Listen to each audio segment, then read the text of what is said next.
there was a lot of expectations that I had that were pretty different from the reality of it all.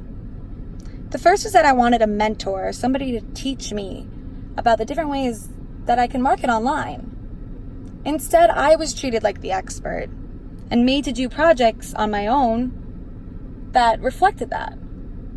I didn't learn anything new because I was the one that was teaching them, essentially. The second was the setting of it all, which was a greenhouse. The greenhouse, I was told, was going to be a place where we could have people come for community events, but instead it was barely able to be in there unless you were planting. The floors were uneven, wouldn't have been able to hold any fundraisers for anybody, not to mention it was in someone's backyard. Then it was what we were actually selling.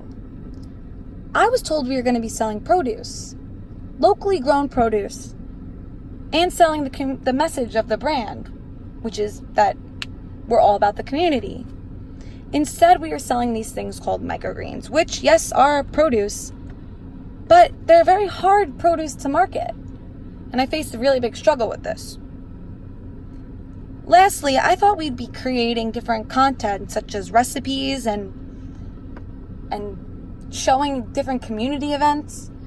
But instead, we didn't really get any microgreens to work with.